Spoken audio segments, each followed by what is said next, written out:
Seeing me holding my newborn in worn-out clothes, my grandfather frowned. Wasn't $250,000 a month enough? I never received a single dollar, I said. He picked up his phone and called his lawyers immediately. My grandfather has never cried in front of me. Not at my grandmother's funeral, not when he had his first heart surgery at 71, not even at my wedding, though I'd caught him blinking hard during the vows in that careful way of men from his generation who've decided grief is a private transaction. But when he walked into my hospital room 3 days after I gave birth and looked at me, really looked at me, at the same shirt I'd been wearing since Tuesday, at the dark circles carved under my eyes, at the way I flinched when the nurse mentioned the bill. His chin did something I'd never seen it do before. It trembled, just once. Then he locked it back down. "Claire," he said quietly, pulling a chair close and sitting in it like his legs had suddenly remembered his age. "Wasn't $250,000 a month enough?" I thought I'd misheard him. "What?" "The money." His voice was careful, measured. "I've been sending it since your wedding, every first of the month without fail. I wanted you to be comfortable, to never have to work." He looked at my hands, chapped from the night shift cleaning job I picked up at 6 months pregnant because we couldn't cover the electric bill. I assumed you were choosing to live simply. My daughter was asleep on my chest. 8 pounds, 4 ounces, 2 days old, and already the most real thing in the world to me. "Grandpa," my voice came out wrong, too small. "I have never seen a single dollar." The color left his face. He didn't speak for a long moment. Then he pulled out his phone, pressed one contact, and when the line connected, said 4 words. "Get me Patricia, now." That was when the door opened. "My name is Claire Ashworth. I'm 29 years old, and until 72 hours ago, I would have told you I had a pretty good grip on the shape of my own life. I grew up with my grandfather, Edward Ashworth, my mother's father, after my parents died in a car accident when I was 9. He raised me in his house in Savannah, a graceful old thing with wraparound porches and too many rooms and a kitchen that always smelled like the housekeeper's biscuits. Grandpa was old money Georgia, the kind who wore the same watch for 40 years and never mentioned what it was worth. He ran a private equity firm out of an office downtown and had the kind of reputation that made people straighten up when they said his name. He never made me feel like a burden, not once, in 20 years. He also, it turned out, had been quietly sending $250,000 every month to an account I'd never seen the inside of. I met Mark Calloway at a fundraiser 3 years ago. He was finance, charming, the kind of handsome that looks better in person than in photos. He laughed at the right moments and remembered small things I'd mentioned weeks earlier, which I now understand is a skill, not a quality. We dated for 8 months. He proposed at the restaurant where we'd had our first dinner. Grandpa liked him. That mattered to me, maybe too much. Grandpa was a precise judge of character, except it turned out when the character was specifically performing for him. The warning signs were there. I just had a very thorough system for explaining them away. The joint account Mark suggested we open, and then steered all my income into, seemed efficient at the time. The way he handled all our finances because he was better with numbers seemed like a reasonable division of labor. The way our grocery budget kept shrinking while his wardrobe kept expanding. The way I found myself doing math on a restaurant menu, and he never seemed to. The way he started describing my grandfather's money as something we'd have access to eventually. I told myself each of these things was nothing. A quirk, a temporary imbalance, the ordinary friction of merging 2 lives. Then I got pregnant, and things got tight fast, and Mark got busy, and the small imbalances started to stack. I picked up a second job at 6 months pregnant, 2 overnight shifts a week cleaning office buildings because our checking account was hovering and I couldn't stand the feeling of floating. I didn't tell Grandpa. I was ashamed. I thought it was our problem to solve. Mark knew about the cleaning job. He called it industrious. He brought me a smoothie once while I was getting ready for a shift, kissed my forehead, said he was proud of me. $8 million was sitting in an account with his name on it. I didn't know that yet. The first thing I noticed was the Amazon packages. This was around month 4 of my pregnancy. Mark's mother, Vivian, had been spending more time at the house. She lived 40 minutes away and had the kind of schedule that seemed to contain nothing that couldn't be rearranged to accommodate dropping by. She and Mark had always been close in the way that made me feel like I'd wandered into someone else's movie. She had opinions about everything in our house, including how I organized the kitchen, which she expressed as helpful observations delivered in a tone that made it clear disagreement was a form of ingratitude. The packages were arriving daily, addressed to Mark mostly, though some had Vivian's name. Clothes, mostly. High-end. Brands I recognized but couldn't afford to shop at. I mentioned it once, gently, I thought, and Mark said he'd been doing well with a portfolio and had treated himself a little. He said it with the kind of easy confidence that closed the conversation. I went back to my shift that Friday and mopped 12 floors and told myself I believed him. The second thing I noticed was the vacation. Mark and Vivian went to Napa for a long weekend in my 7th month. I didn't go because I was exhausted and swollen and genuinely preferred the couch. Mark sent photos, a rental car, a vineyard, a restaurant with candles and white tablecloths, and the kind of wine list that doesn't include prices. I liked the photos. I told him it looked beautiful. I had declined the hospital's premium birthing suite the week before because we couldn't cover the upgrade fee. I looked at the vineyard photo and thought, he must have a portfolio I don't know about. He must be doing better than I realize. I should ask him about it. I never asked. The third thing, the thing that cracked the floor under me, happened the day I came home from the hospital. We'd been there 3 days. Me, Mark, and our daughter Nora, who had arrived pink and furious and immediately necessary. The hospital parking was $28 a day. I know because I'd checked. I know because I was was doing that kind of math constantly, that grinding low-grade financial anxiety that had become so familiar, I'd stopped noticing it the way you stop noticing a sound that's always there. Grandpa had come to meet Nora on day 2. He'd held her for 20 minutes without speaking, which was the most tender thing I'd ever seen him do. Then he'd looked at me, at my shirt, at my eyes, and asked his question, and my entire life rearranged itself. The door opened and Mark walked in first, followed by Vivian. They were laughing about something. Vivian had 4 shopping bags looped over one arm. Nordstrom, Neiman Marcus, a small boutique I didn't recognize with tissue paper visible at the top. Mark had 2 more. They were mid-sentence about something, still smiling, already carrying the casual ease of people who had excellent days all the time. They saw Grandpa's face, and the laughing stopped, not gradually, instantly. "Edward," Vivian said. Her voice went careful, controlled. What a nice surprise. Grandpa didn't look at her. He was looking at Mark. Mark, just his name. Quiet, the way a door closes before a storm. Mark set the bags down. His smile was performing a death it hadn't been informed of yet. "Hey, Edward, I didn't know you were stopping by. Where has my granddaughter's money gone?" The room had the specific silence of held breath. Nora had been fussing softly for the last few minutes. She stopped too, as if even she understood that something enormous was happening. Mark blinked. "What money?" "Don't." Grandpa's voice dropped to something I'd never heard from him before. Not anger. Anger is loud. This was colder. "Every payment went into a joint account designated for Claire's household expenses, an account your name appeared on as co-manager, an account she never had independent access to." I looked at Mark. He wouldn't look at me. "Things were complicated," he said. "Financially. The market." 3 years, I heard myself say. My voice sounded distant, like it was coming from another room. 3 years of wire transfers, $250,000 a month. I did the math out loud because I needed to hear it. That's $8 million. The number sat in the room like a physical object. "You told me we were tight," I said. "I picked up a cleaning job at 6 months pregnant, Mark. I cried over a grocery bill. I apologized to my grandfather for not being able to visit more because I couldn't afford the gas." My hands were shaking. I didn't try to stop them. "And you were sitting on $8 million.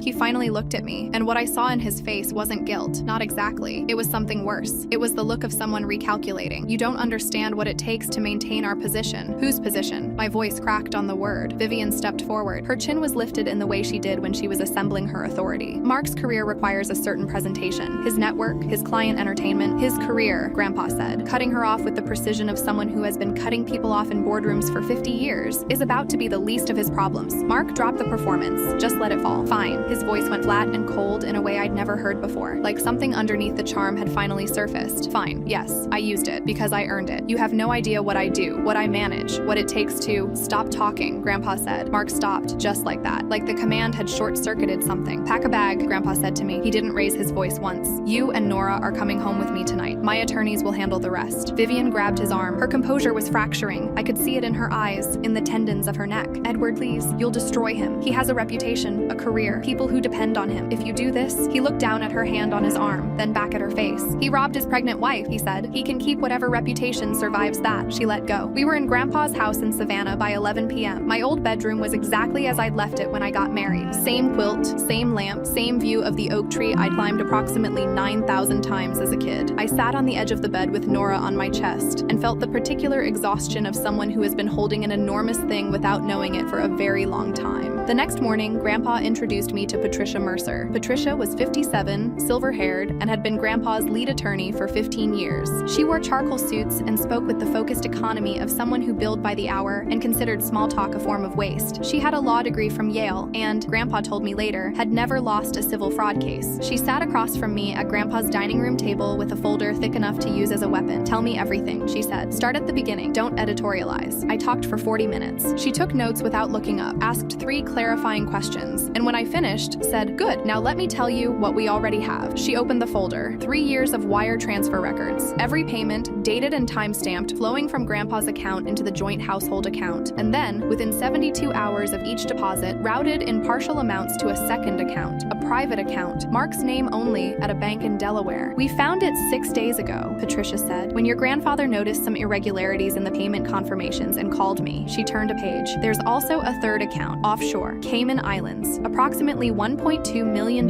moved there over 18 months. The number landed like a second punch after the first had already knocked you down." She kept going. Credit card statements showing Vivian Calloway as an authorized user on one of Mark's private cards. $12,000 in a single month. Luxury hotels, restaurants, a jeweler in Atlanta, a receipt for a weekend trip to the Bahamas. Mark and Vivian. While I was in my second trimester telling my OB I needed to delay a test because of the copay. Then she reached the last item. "This one," she said, "is the piece that makes everything else unnecessary. She slid a printed transcript across the table, a conversation with timestamps pulled from the cloud backup of Vivian's Amazon Echo. The smart speaker in her kitchen had logged it automatically. Mark's voice, then Vivian's, then Mark's again. She'll never find out. Old Edward trusts me completely. And if he does find out, Claire will take my side. She always does. I read it twice. My vision went strange at the edges. Are you all right? Patricia asked. Keep going, I said. She told me the plan. Fraud, financial abuse under Georgia domestic statute, civil theft. They would file in the morning. And at the same moment the papers were served, 9 a.m. sharp, her office would send a press release to 3 financial news wires. I looked up from the folder. Why the press release? Because Mark closed a 7-figure investor deal last Tuesday. A venture capital group out of Atlanta. $3.4 million committed, with a second tranche pending. She folded her hands on the table. Those investors have a right to know the character of the man they've put their money behind. My heart was hammering. Will it hold up? The transcript alone would hold up. The financial records are ironclad. The offshore account is going to involve a separate federal conversation, which is not our filing. That call has already been made to the appropriate agency. She closed the folder. By noon tomorrow, every phone in Mark Calloway's life will be ringing, and for the first time in 3 years, he won't have an answer for any of them. That night, I sat in my grandfather's kitchen at 1:30 a.m. with Nora in the bassinet beside me and a cup of tea I'd stopped tasting, and thought about the version of myself who had mopped floors at 6 months pregnant and felt grateful for the extra shift. I thought about how shame works, how it moves into you quietly and makes you feel like the problem is yours to solve. The financial anxiety, the grocery math, the borrowed maternity clothes I'd told myself were fine, were temporary, were just part of building a life. I had been so careful not to ask Grandpa for help, so careful not to seem like I couldn't handle things, so proud of what I thought was my own self-sufficiency. It wasn't self-sufficiency. It was being looted so skillfully I didn't know I was bleeding. Mark called 7 times that night. I watched his name appear and disappear on my screen and felt nothing but a bone-deep tiredness. He was still calling the next morning when Patricia sent me a single text at 9:02 a.m. Served. I put the phone down and looked at Nora's fingers wrapped around mine. At 9:47, Vivian called. I could hear her screaming before I even brought the phone to my ear, so I held it away and watched Nora's eyelashes instead. Voicemail. At 10:15, Patricia texted again. Lead investor called. Pulling out both tranches, $3.4 million gone before lunch. At 10:52, a financial journalist named David Park, byline at the Atlanta Business Chronicle, 15 years covering Southeast markets, called my grandfather directly. He'd received the press release. He had questions. Grandpa referred him to Patricia, who was, I later learned, already on a second call with the Associated Press. At 11:58, Mark's name lit up my screen. I stared at it for the full length of the ring. Then I set it face down on the table, and I made more tea. The weeks that followed had the strange quality of aftermath. Everything raw and still, like a landscape after weather. I was healing from childbirth and a marriage simultaneously, which is a particular kind of exhaustion that doesn't have a name I know of. Mark's attempts to reach me cycled through stages with a predictability that would have been almost clinical if it hadn't been my life. First, calls and texts, dozens of them, ranging from apologetic to explanatory to, eventually, entitled. You need to hear my side. You're being manipulated by your grandfather. You're going to regret this. I read them the way you read a weather report for somewhere you're not going. Informative, not personal. His lawyer sent letters. Patricia sent them back, each time with slightly more documentation attached, which I understood was her way of communicating that we had more material than they'd anticipated, and she was enjoying making that clear incrementally. Then Mark made the mistake that changed the temperature of everything. He attended his company's quarterly charity dinner, one of those black tie affairs where the actual charity component is roughly 15% of the evening and the networking is 85%. His investors, his partners, his professional network, all in one room. He'd apparently decided that offense was better than defense, because he stood up in front of 200 people and said that his wife had suffered a postpartum breakdown and abandoned him, that she'd taken his daughter from him without cause, and that she'd turned his grandfather-in-law against him out of spite. 200 people. Among them, 4 of my grandfather's business partners, 3 longtime friends of his from their club, and the wife of his lead attorney from a separate firm. By 7:30 the next morning, I had 12 voicemails from people I'd met over the years at Grandpa's dinners and gatherings, people I'd always perceived as politely distant because I was younger, because I was just the granddaughter, who were now calling to say they'd heard what Mark had said and wanted me to know that they were available to speak on my behalf, to testify if needed, to help in whatever way was useful. The 12th voicemail was from a woman named Constance Beaumont, who was 81 years old and had known my grandfather for 40 years, and apparently had a very specific opinion about men who lied about their wives in public. Tell Patricia to call me, she said. I have a long memory and a large address book, and I've been waiting for an excuse to use both. I played that one for Patricia, who smiled in a way I hadn't seen before. Constance Beaumont, she said. Good. You know her? She's been on the board of 3 major charitable foundations for 30 years. She has relationships with every journalist and donor in a 200-mile radius. Patricia opened a new document on her laptop. Mark just made a serious error in venue selection. The defamation angle was added to our filing that afternoon. Patricia contacted David Park at the Business Chronicle, who had already been building his piece and was now I was told, expanding it from a single article to a 3-part series. The hearing for the emergency protective order was 17 days after Nora was born. The courtroom was smaller than I expected. Wood-paneled, efficient, the kind of room that processes human damage at industrial scale without losing its procedural calm. Presiding was Judge Diane Okafor, who had been on the Chatham County bench for 11 years and had, according to Patricia, a particular and well-documented impatience for financial abuse cases, where the documentation was clear and the defendant had chosen audacity over contrition. Mark arrived with his attorney, a man named Gerald Hastings, who wore a very good suit and the expression of someone who had looked at the evidence and was already thinking about his next case. Patricia presented Exhibit A through Exhibit M wire transfers, account records, the Delaware account, the Cayman account, the credit card statements, the Echo transcript. Gerald Hastings objected twice. Judge Okafor sustained neither. When it was Mark's turn, Gerald made an argument about the complexity of financial management in high net worth situations and the nature of marital accounts and the question of consent. It was technically coherent. It also had no answer for Exhibit G, which was the transcript, and Exhibit L, which was the offshore account documentation that a federal investigator named Agent Thomas Riley from the IRS Financial Crimes Unit had, by that point, independently flagged and was pursuing on a separate but parallel track. Judge Okafor granted the emergency order. She also made a comment from the bench, which Patricia told me later was unusual. Judges typically keep their observations procedural about the calculated and sustained nature of the financial control evidenced in the record. Mark didn't look at me when we filed out. I hadn't expected him to, but I noticed it anyway. The Business Chronicle piece ran on a Thursday. David Park's byline above the fold digitally entitled "The Other Account: How a Savannah Finance Manager Redirected $8 in Family Funds Over 3 Years." It was careful, sourced, specific. It named the Delaware account. It named the Cayman account. It quoted 3 investors who had either exited or frozen their relationship with Mark's firm. It included a statement from Patricia on my behalf and a statement from Gerald Hastings that was 4 sentences long and said essentially nothing. By Friday morning, it had been picked up by the Associated Press. By Friday afternoon, it was on 3 financial news aggregators and 2 general interest outlets. Mark's firm had 9 employees. By the following Monday, 6 of them had resigned. His mother, Vivian, called me twice more in that period. The first call I let go to voicemail. The message was long and alternated between rage and pleading in a way that told me she understood, at some molecular level, that her authorized user card and the Echo transcript had done significant damage to her own position. The second call came the day after the AP pickup, and I did answer it. Not because I had anything to say to her, but because I wanted to hear whether she'd apologize or double down. She doubled down, told me I was destroying a good man, told me Mark had only ever tried to provide for our family, told me I owed her a conversation. "You were on his card, Vivian," I said, "the one funded by the money that was supposed to pay my electric bill." She hung up. 3 months after the hearing, I was sitting on Grandpa's porch on a Saturday morning with Nora in my lap and coffee going cold on the railing beside me when he came out and sat in the chair next to mine. We watched the street for a while. The old neighborhood sounds, birds, a sprinkler somewhere, a kid on a bicycle. "I want to tell you something," he said. I looked at him. "I should have structured it differently from the beginning. A direct account only in your name. I trusted him because you loved him, and I used your judgment as a substitute for my own. That was my failure." "Grandpa, let me finish." He was looking at the street. "I told myself the money was a gift to your marriage, not to you specifically. That it would be managed jointly because that's how marriages work. I told myself a lot of things that were mostly excuses not to look too closely." He paused. "I'm sorry, Claire, for the cleaning job, for the grocery bills, for every moment you felt alone in that and thought it was yours to fix." My throat tightened. "I didn't know," I said. "I know you didn't. That's what made it work." He finally looked at me. He counted on both of us not looking. We sat with that for a while. "Patricia says the civil recovery is strong," I said eventually. "It is. Between the domestic accounts and the offshore recovery. They've frozen the Cayman account. The federal piece is moving. You'll have access to most of it eventually. Maybe 18 months. He picked up his coffee. "The rest will come from the defamation settlement. Gerald Hastings called Patricia last week. Mark wants to settle before discovery." She said no. She did. Grandpa almost smiled. "She said discovery would be more useful than a settlement at this stage." Gerald apparently agreed pretty quickly. The AP article had mentioned the charity dinner speech. Mark's remaining professional relationships had mostly evaporated in the 2 weeks following publication. The venture capital group had not only pulled their investment, but filed their own civil complaint, which added a second front to the legal exposure. Agent Riley's federal investigation was proceeding separately, with a timeline Patricia described as slow but inevitable. Mark's firm had formally dissolved. He was, as of last week's legal correspondence, living in a short-term rental in Marietta and had requested a modification to the protective order to allow supervised visitation with Nora. Patricia had responded with a counter-proposal that included conditions conditions she described to me as achievable if he's serious and clarifying if he isn't. I didn't hate him. That surprised me more than anything. I'd expected the revelation to leave some hot, clarifying fury I could burn through and come out the other side. But what I actually felt was something more like the absence of weight, like setting down a bag I'd carried so long I'd forgotten it was there. I thought about the woman who had mopped floors in her 3rd trimester and felt proud of her efficiency, who had apologized to her grandfather for not visiting, who had done math in her head at restaurants and called it being careful. She wasn't naive. She was deceived by someone who had studied her trust and treated it as a resource. There's a difference. It took me a while to hold on to it. 6 months after Patricia slid that transcript across the table, I signed a lease on a small house 3 blocks from Grandpa's in Savannah. 3 bedrooms, a yard, a kitchen with a window over the sink that gets the morning light. I went back to work part-time. I have a background in nonprofit development, which I'd put on hold when Mark suggested I focus on the house. I'm rebuilding that now, slowly, on my own timeline. Nora is 6 months old. She has her great-grandfather's eyes, which are gray and deliberate, and she has already figured out that if she looks at him long enough, he will eventually make a fool of himself trying to make her laugh. I don't think about Mark every day anymore. Some weeks I barely think about him at all, which itself feels like something recovered. Patricia emails me updates when there are updates. The federal investigation is ongoing. The civil recovery is on track. The defamation case is moving toward trial because Mark, true to form, apparently believes he can still win something. Gerald Hastings sends letters that Patricia describes as increasingly fatigued. The last thing I heard directly from Mark was a voicemail 4 months ago, in which he said he wanted me to understand that he'd made mistakes, but that he'd always loved me, and that he hoped I could find it in my heart, eventually, to forgive him for the sake of their daughter's stability. It was very well constructed. I could hear how much work had gone into it. I saved it, not for myself, for Nora, so that when she's old enough to ask questions about her father, she can hear what he sounded like when he was performing remorse and decide for herself how much weight to give it. That's the thing about men like Mark. They always believe the next version of themselves will be the one that finally convinces you. He said on that recording Vivian's smart speaker made that I always took his side. He was right for 3 years, but the thing about always is that it only takes once to make it a lie. And I had a grandfather with a phone and a lawyer who ate lawsuits for breakfast. That was enough.